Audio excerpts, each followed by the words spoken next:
Mae'r ffaith bod y gymuned hon yn hanesyddol yn gymuned agos yn bwysig iawn. A mae'r capel yn ganolbwynt, a dweud y gwir, i ni'n lwcus iawn, yn ddaearyddol mae fe'n ganolbwynt. Mae'n anodd i osgoi yr adeilad, a dweud y gwir, achos mae fe mwy na lai yng nghanol y rewl, yn dyfe, yn nghanol y pentref.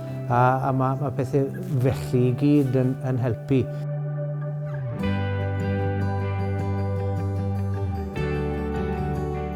Ni yn festri capel Ebeneser Dyfnant, a ni cwrdd pob ail wythnos ar bore dydd Iau, a mae'r enw Saesneg cotton reels.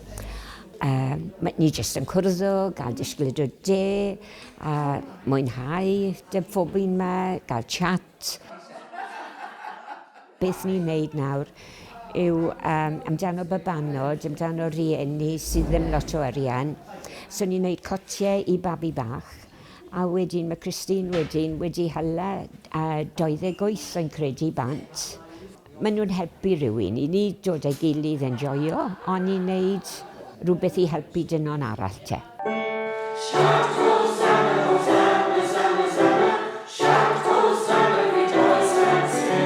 Wel, bob prynawn di Mercher, ni'n cwrdd am 2 gloch a ni'n ymarfer fel côr y capel. A beth sy'n nghofi o hyd yw, mae y côr presennol yw'r ble ddechreuodd côr Mae'r Dyfnant. Yna capel yma gas y côr i sefydlu, rhyw 150 flynyddoedd yn ôl. Ond mae'r côr y capel, ni'n griw bach gweithgar, hapus, rhyw 20 neu mwy o aelodau, a ni'n cael yn hyfforddi yn arbennig o dda gan Christine Bainan. A mae'n cyflwyno miwsig newydd i ni. Yn ogystal â cerdd crefyddol, ni'n cael lot o sbri yn canu pethach ysgafn hefyd.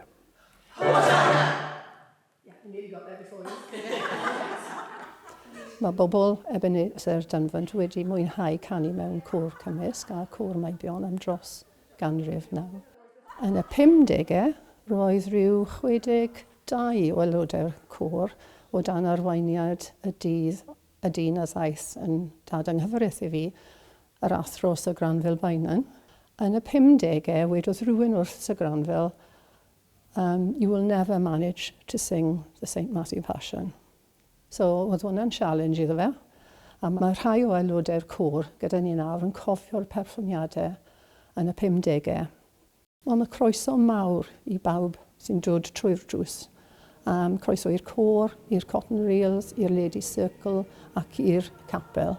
A mae rhyw 45 o aelodau'r côr yn nawr yn aelodau'r capel.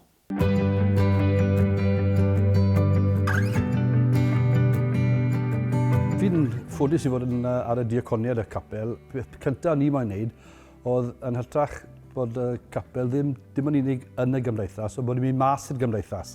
A dyna pham nes i awgrymu i'r diaconiad ar y pryd bod ni yn adnewyddu'r capel i newid y seddi a gael y seddi symudol yma. A o'n i'n lwcus iawn i gael nawdd gan yr Undeb yr annibenwyr, a hefyd gyswn ni gyfraniad dda iawn gan y Loteri Genedlaethol, a hefyd o'n i'n lwcus i gael arian gan Cymdeithas Gwyr. Mae rhaid dweud, mae wedi bod yn lwyddiant arbennig iawn, a bydden ni'n awgrymu unrhyw un sydd yn gofidio am wneud hynny, yw jyst sefyll nôl a meddwl amdano fe, achos mae'n golygu bod pethau'n gallu bod mwy hyblyg mewn oedfaon, mewn gweithgareddau, hyd yn oed mewn rhyw gwrdd-eglwys hyd yn oed, ynddo fe, ni gallu symud y gofod bod ni'n agosach at ein gilydd yn hytrach na fel oedd i pawb yn eistedd yn yr un sedd ac yn y blaen, ynddo fe. Ni'n gobeithio cael bobl o tu allan y capel ddod mewn i ddefnyddio'r capel yn ystod yr wythnos. Dyna yw'r nod yn y pen draw.